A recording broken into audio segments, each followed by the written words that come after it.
Hi everyone. So I'm Jamie and I'm the head of SEO at Conscious, and just going to talk a little bit about Google Analytics 4 and show you where you can find the most common marketing reports in Google Analytics 4, and show you some of the reports that you may be used to in the older version of Google Analytics, and I'll show you where you can find those reports in the new version of Google Analytics. So I'm going to get started and run through some of the first reports. So this is the main universal analytics, so the old version screen, and in this tab here is the new Google Analytics 4 main home screen.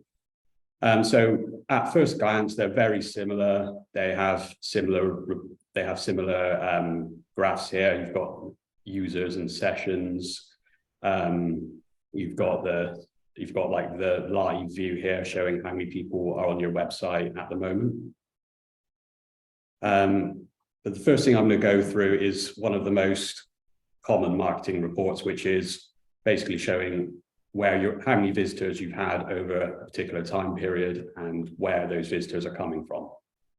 So in the old version of Google Analytics, you would go into acquisition, all traffic, and then channels. And this would give you a broad overview of the of your website's traffic, broken down by where the traffic's coming from. And if we were going to select a particular date, we can just select that, let's say the whole of February here. And the information's there. It's broken down by whether it came directly to your website by typing in the URL, or whether it came from organic search, social media, referrals from other websites. You'd also see paid search in here as well. So this is one of the most common reports that marketers want to look at, because it just shows you kind of a good overview of what's going on with your website at the moment. And if we were to look for this report in Google Analytics 4, it's a slightly different report, but it mostly covers the same things. So in order to get to this version of the report in Google Analytics 4, we go into reports, and then we go into acquisition. And then you have two choices. One of them is user acquisition, and one of them is traffic acquisition. So user acquisition just shows you slightly different data. It shows you more information about individual users, whereas traffic acquisition shows it broken down by the number of sessions. And the difference between a user and a session is that a single user can have multiple sessions. So you'll generally see the sessions would be much higher than users. So if you wanted to see this broken down a little bit more, say you wanted to see which search engines your traffic was coming from, like say you would want to see if you were getting some more traffic from Bing or Yahoo, somewhere like that. What you can do is you can change this from where it says default channel group. You can change this to source medium, which will break it down as to where, with more information on where the traffic's coming from. Now, while we're going into this, I've noticed something here, which I'm going to talk about as one of the weaknesses with GA4, which is that if there's only a small amount of data for a particular metric, then Google applies what they call thresholding to it. And thresholding is where Google believes that someone might be able to de-anonymize a user. So generally, the less data there is, the more likely it is that someone could be de-anonymized. And if you want to see where the data is being hidden from you in a report, which it is here, this little symbol here will tell you, if you click on it, it says thresholding applied. Now, the way to get around this is to basically choose a time period with more data, which does make things a bit, if you're just trying to find out how many people came per month from a particular source. So yeah, still some thresholding applied even with larger, even with like a larger time period. So generally, it won't hide all data. It's more like to be these metrics at the bottom here that don't have many visits. So let's say you've got a visit from say a third-party website, and it only sent 1 or 2 visits to your website, then that's when thresholding would be applied. So generally, if you want the most accurate information, we recommend using as wide a date period as possible.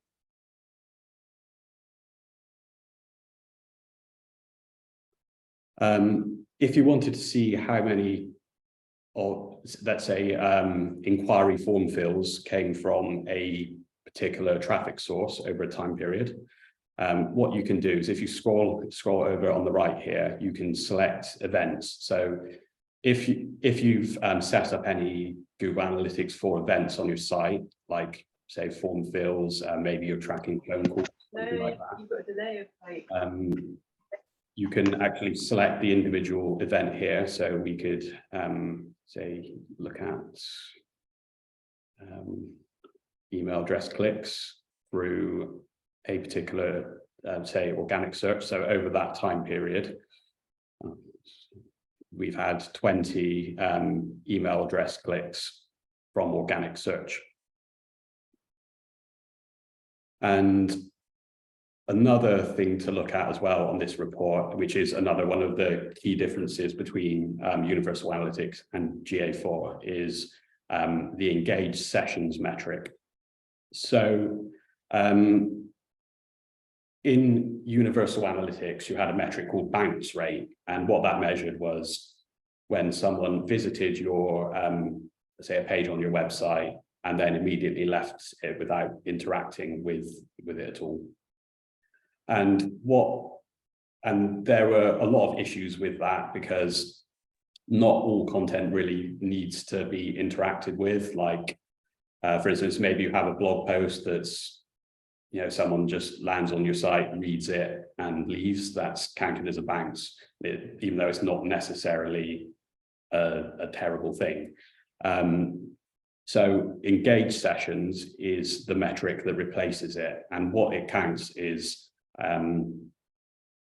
so it can be a number of things that Google see as interactions with your website.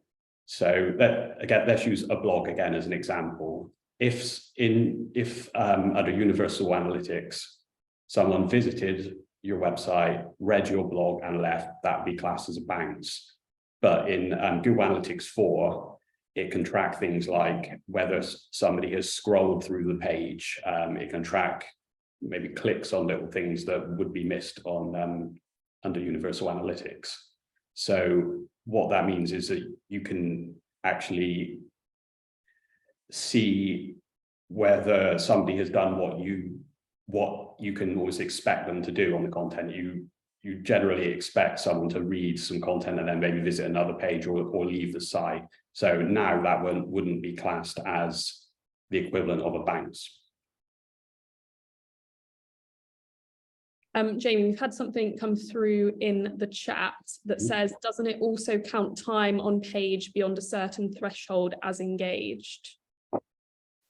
Well, I've read the article before. It didn't say specifically what it was. I don't think it's purely down to the time on the site. I think it's down to a number of things, because Google can track a lot more with GA4 than they could with UA. So I'm not sure what specifically the time on site. So if somebody landed on your blog post, stayed there for 10 minutes, but didn't scroll, do you know if that would count as engaged or not? Or is that something a bit up in the air? I'm not sure right now. I could probably find out after. Great. We'll send some more follow-up on that one then. So the next report I'm going to go into is how you find out how many conversions you've had. So in Universal Analytics, you would go into conversions section here on the left. Then you go into goals and overview. And then from there, you can select individual goals that you've set on your site to look at those individually, or you can look at them as a whole. So this is in a different place in Google Analytics 4. So anything to do with goals, they don't really use the term goals anymore. It's just conversions and events. So to get here, you go into engagement and then conversions.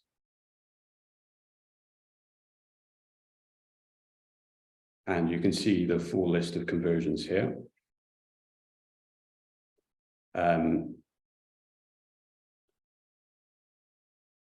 So one of the things to look at is when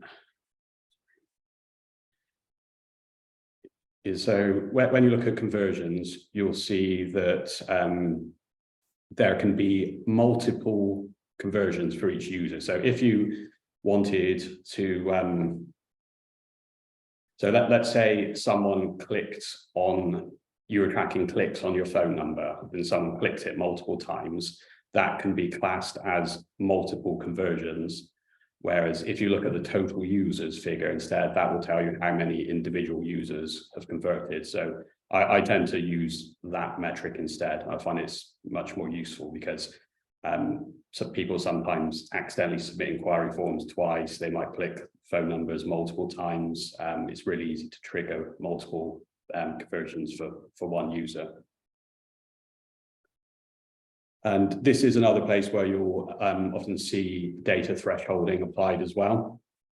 So especially if you don't get many, if you say don't get many inquiry form fills on your website, you want to use as large a date range as possible to avoid thresholding being applied.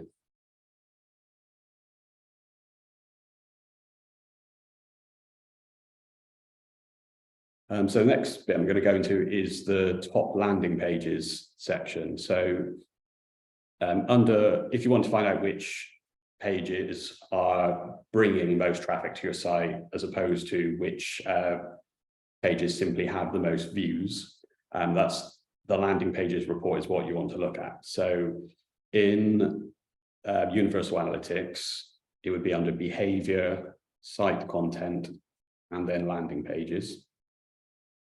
And you can see the top pages here that are organized by sessions. In Google Analytics 4, it's under, so it's under the engagement section, similarly to conversions, and called landing page.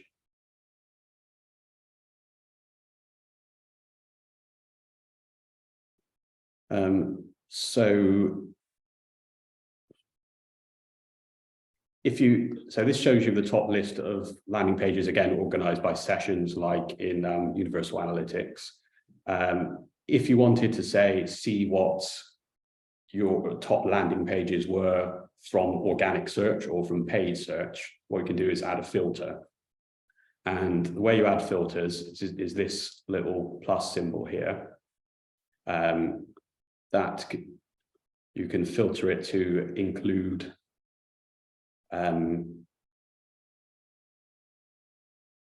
sorry, I've done this a little bit wrong here. If you wanted to filter out by organic search, what you can do is you can click on this bit here that says all users, because at the moment it's showing you the data for all types of users. And you can filter this by lots of different things, but I'm just going to show you how to use filter it by organic search. If you type in default channel group,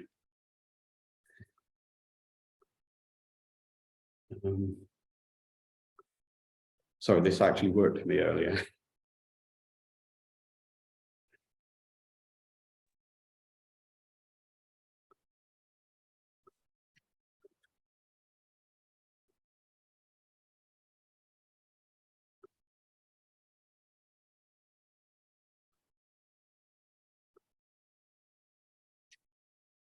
Yeah, sorry, this actually worked for me earlier.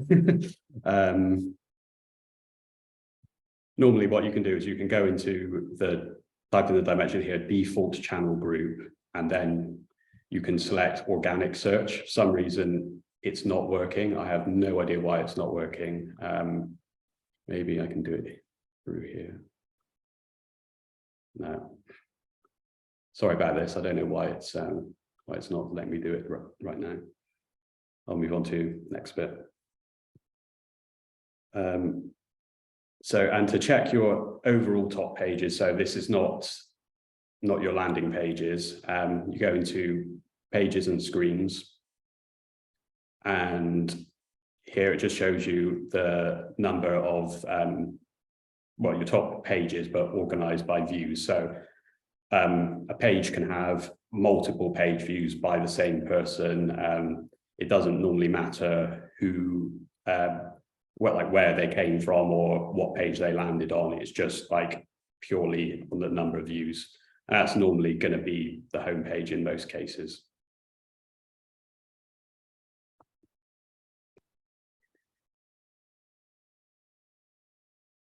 Next thing I want to go into is if you say wanted to see the top pages in one section of your site. So let's say I'm not interested in my service pages, how many visits they're getting. I just want to see how much blog traffic I've had. So to do that, you can either organize it by pages and screens, or you can organize it by landing page, depending on whether you want to see how many people landed on it as the first page or how many people viewed it overall.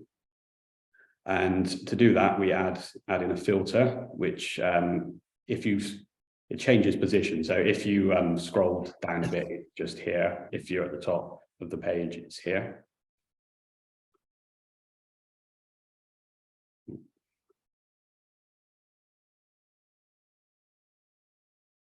So what we want here is page path and screen class, because the page path is how we're going to filter it. The page path is basically the URL of the page, but minus your domain name.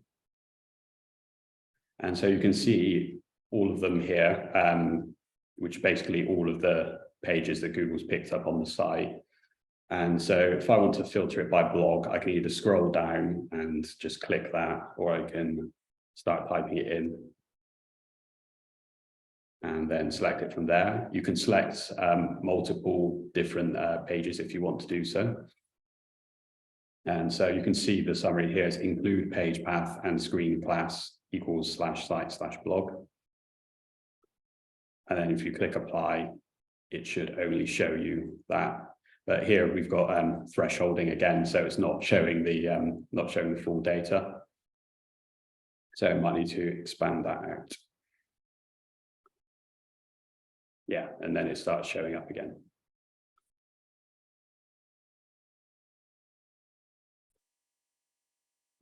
Okay, that's it for the reports that I was going to run through. Should we move on to any questions? Yes, so Elaine has put in the chat, with the goals and conversions, do they need to be set through Search Console? No, so the goals and conversions would generally be done through Google Tag Manager. So it's a bit more challenging to set up goals in GA4 than it is for Universal Analytics. I can quickly show you an example of how it's done using Tag Manager, but I can't go into lots of detail because it's very different for each site. Yeah, I think that would be helpful.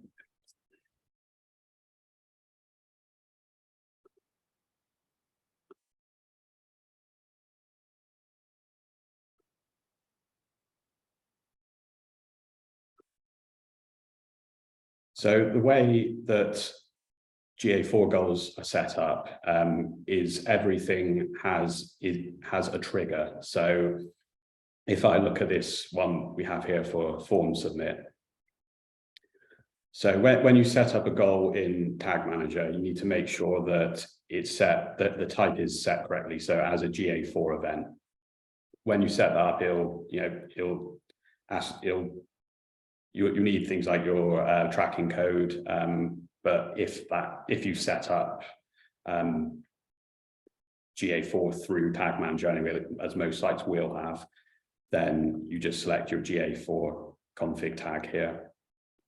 When you set the event name, in Universal Analytics, you used to be able to set it as pretty much anything, but it's got to be set up a specific way in Google Analytics 4, and that's it all needs to be lowercase, and if you want to use a separator to make it more readable, it has to be an underscore. So that's why we've got it written like that here. The trigger is going to be different for each goal. So in this case, it's an inquiry form fill. And because on the platform our website's built on, when the form is submitted, it takes you to a particular page. So this is set up to send the conversion event when a page is landed on that contains mail-success, which is part of the URL of the page that people get sent to when they fill out a contact form. So that's how it's, so once that's set up, that's how it sends the event to Google Analytics. So if I go into GA4 now and look at the conversions section.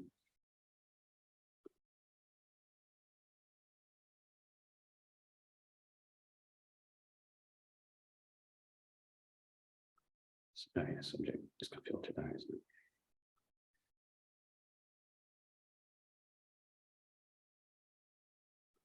Should see form fill here.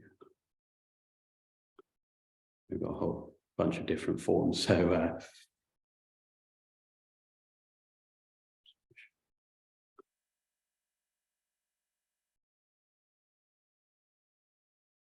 yeah, it might have been renamed through the settings, but yeah, so it was what you would see is in this section it would say form submission, but I think somebody's renamed it in the back end. Wasn't me. Yeah, you can rename the goals through the admin section of GA. I don't normally do it myself, but someone's done it here, I think. Is that something you would recommend people do? I don't think it's something that's worth doing, really. As I just set it up with the right name in the first place, it doesn't give you any kind of more leeway with how you name it or anything like that. You still have to have it all lowercase with underscores in it. It's just more if you called it something weird initially and then you don't want to lose the data, so you have it kind of renamed into something else. So if somebody hasn't got GA4 set up yet, what would you say is the first step? What do they need to be doing now? The first step would be to just get the code installed. The best time to install it was before last July, because then you would have year-on-year data, but the second best time to install it's now. So then you would have as much data as you can. Don't forget that Google Analytics, sorry, the old version of Google Analytics is going to stop recording in July. So it's very, very important to get it set up.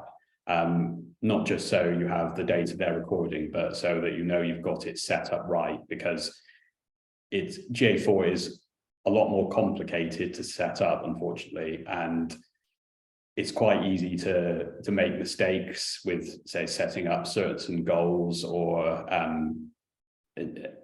things like that. So if you get it set up as soon as possible, then you'll at least have some time to test whether it looks like the figures from the old version of Google Analytics match up with Google Analytics 4.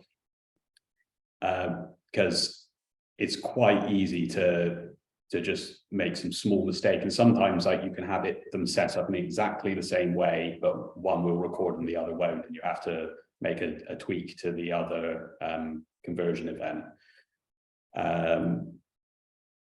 And generally there's always going to be one thing to remember when setting up as well, is the figures are never going to be exactly the same, because essentially Google Analytics, the old version of Google Analytics and the new version of Google Analytics are completely different platforms.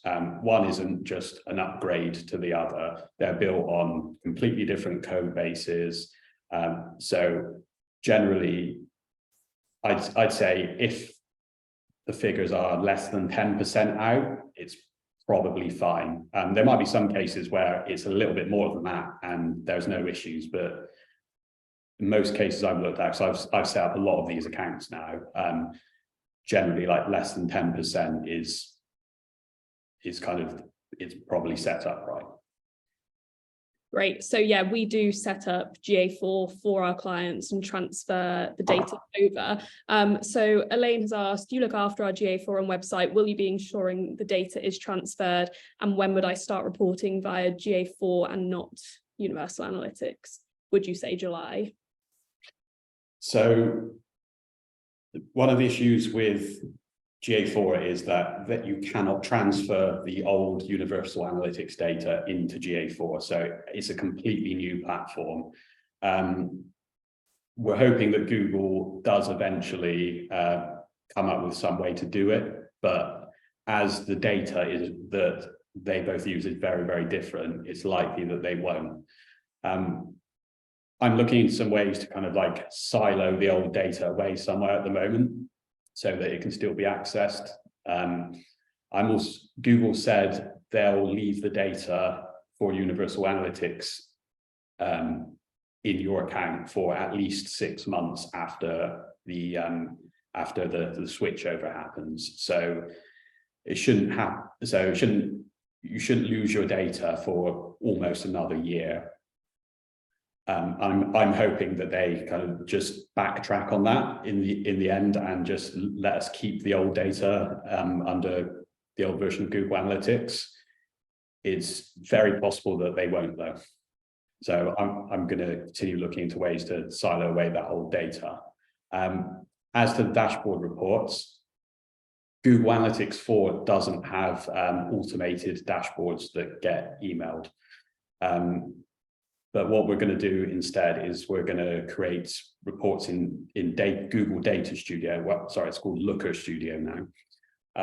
And those will be automated reports as well that will have very similar information in them. There's a few metrics that you can do like for like, but it should have mostly the same information, and those will get sent out by email every month. But that's just to our clients. People who aren't with us will have to work on something themselves to get a report. Yeah. Okay. Thomas has asked, have you got any tips for using the explorations feature in GA4? I like the idea of it, but not so much the user interface. Any advice on how to get the most out of it? So the explorations feature is this section here. I'll be honest, I haven't spent a lot of time with it. I find it quite it was like you said, I find it quite challenging to use. The user interface isn't great. It's quite difficult to build reports out of. So I haven't spent a lot of time using this. Okay. Are there any benefits to it that you know of, or benefits to GA4 in general that make it better than Universal Analytics?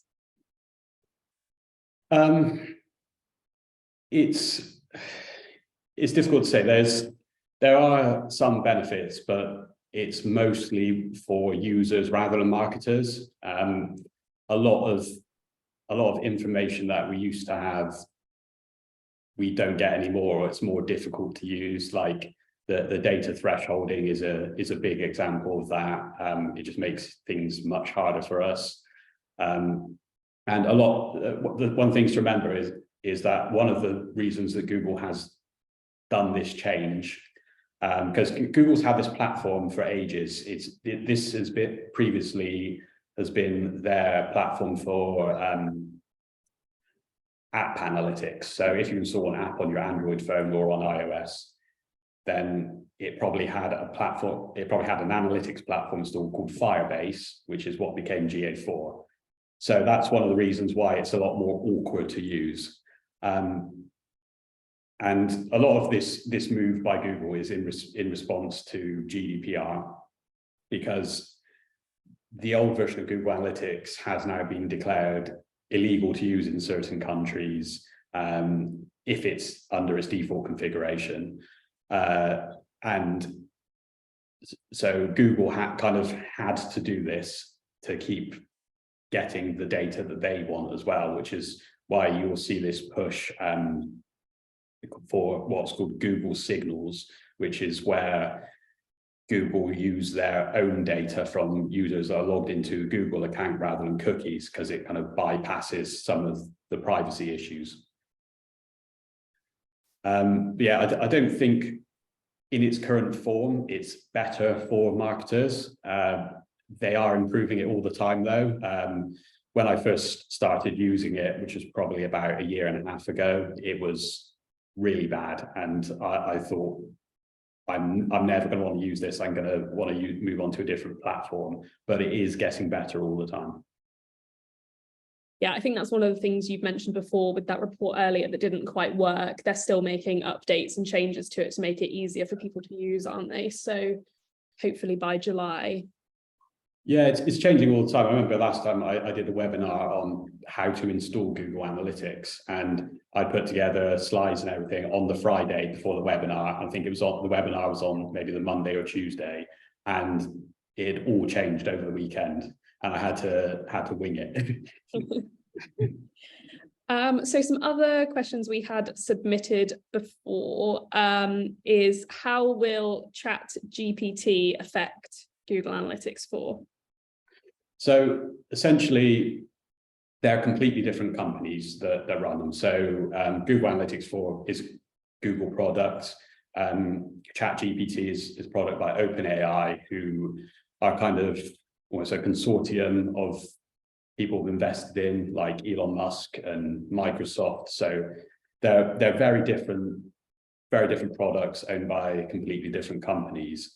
Now, what we might start to see in analytics is kind of using natural language, like you would talking to, say, ChatGPT, to get information from it. And Google's got something like this in GA4 at the moment, but it's not very good.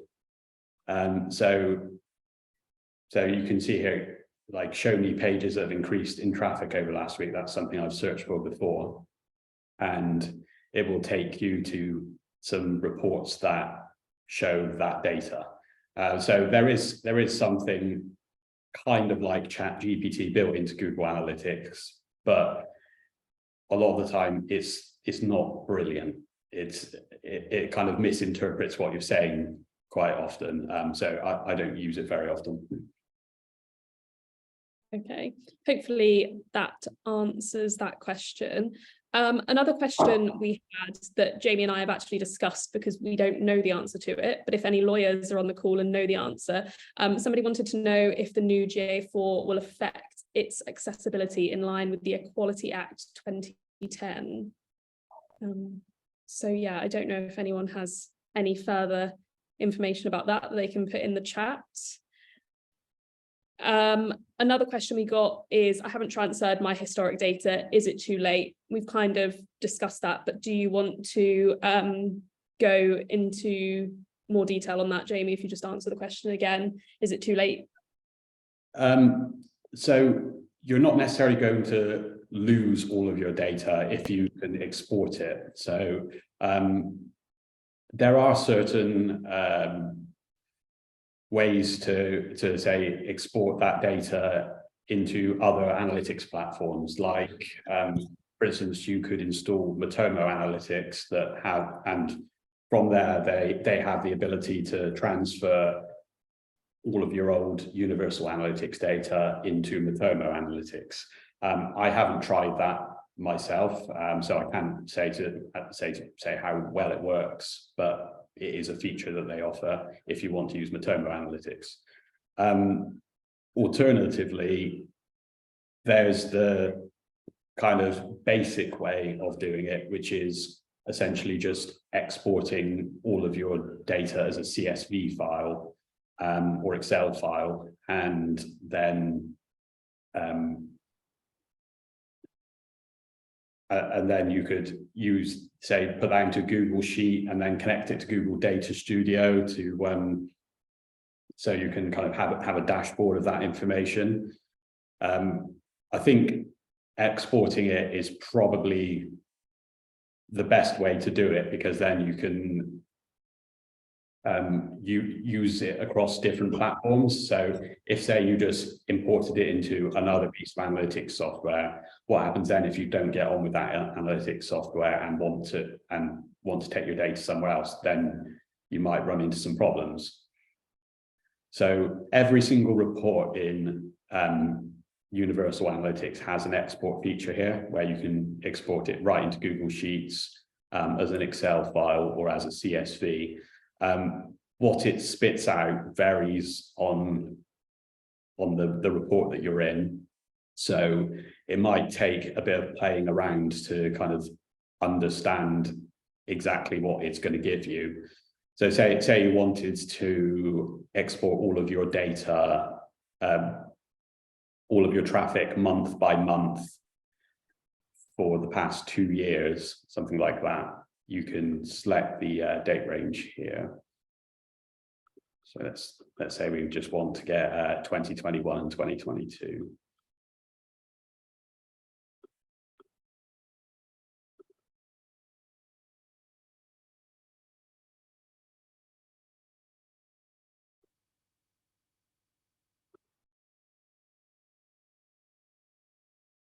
And if you organize that by month, and you export that as a CSV file or into Excel or Google Sheets, what you get is a bunch of tabs at the bottom, which kind of break the data down in different ways. And you should have the information you should have the traffic numbers broken down by month.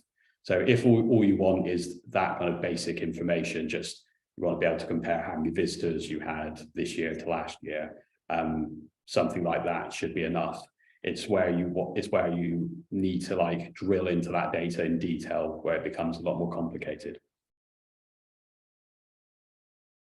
Okay, hopefully that makes sense to everyone. Another question we had was, how is GA4 set up? Is that something that you can give a quick overview of, or is it a bit too complicated to discuss in this session? I might be able to briefly go over one of the most common ways to do it. Essentially, it's going to be different when you, for each site. They have the GA4 setup assistant, which you can access through Universal Analytics. I can't show you the exact screens because it's already set up on our website. But if you go into the GA4 setup assistant, and quite often you'll also see a bar at the top that basically asks you to set it up as well. It will take you through a walkthrough of what you need to do. And the most common way of doing it is setting up through Google Tag Manager. And it's not too complicated to do, but it can be in some cases. So you would set a new tag, and we could call it a GA4 code. And as the tag type, we would set GA4 configuration, not GA4 event, because that's for the conversions. And when you run through the setup, when you run through this setup process, you'll get a code from Google called the measurement ID. And when you set up on the screen, it's in big text. It's not difficult to find. And you just paste that into here. And then you would set up a trigger. So this is kind of where it can be a bit more complicated. If you have cookie consent set up on your site, it would have to be linked to the cookie consent. So that's a place where all sites are tend to vary. On our sites, we have like an event that basically lets us know when cookies are consented to, so we can click on that. If you don't have a cookie consent banner, you can just set it to all pages, and then it will just start recording on all pages. Cool. Thomas says it gets a lot more complicated if your site is a PWA as well. So all in Yes. all, sounds a bit complicated. Absolutely. So one of the other questions we had was, what reports would you suggest a law firm realistically need to set up?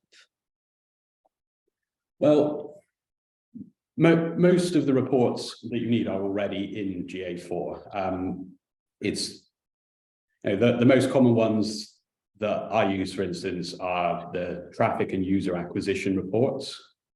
I use events and conversions, pages and screens, and landing pages. Those are the most common ones I use, and those ones will get you by through most situations. If you want kind of more complicated reports that go a bit into a bit more detail, it's really worth having a look at Google Looker Studio. Because then what you can do is you can connect that up to your Google Analytics 4 account, and then you can kind of build your own nice reports and graphs from it. Great. And our final question is how GA4 differs from Universal Analytics, which I think you have pretty much already covered in your demonstration. But there was a specific reference to how to capture behavior modeling made easy. We discussed this beforehand, and we're not 100% sure what this question entails really. So if the person is on the call and wants to put a bit more clarification in the chat about what they're looking for with this answer, and then we can help you answer that one. If they're not here, we'll just move on to any other questions that people have in the chat. Or if there's anything people want to have another look at that Jamie's already showed you with the reports, if you want to put that in the chat now.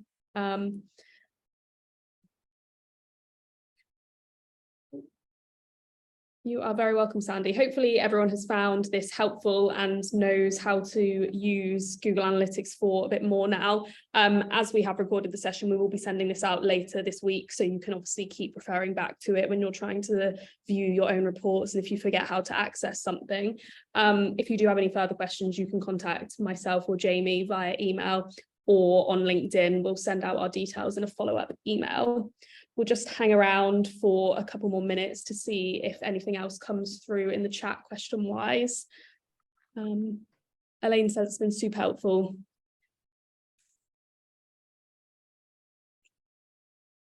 Great. It looks like everyone's found it helpful, Jamie, so thank you very much. You definitely know I need to go and look at our Google Analytics a bit more than I do.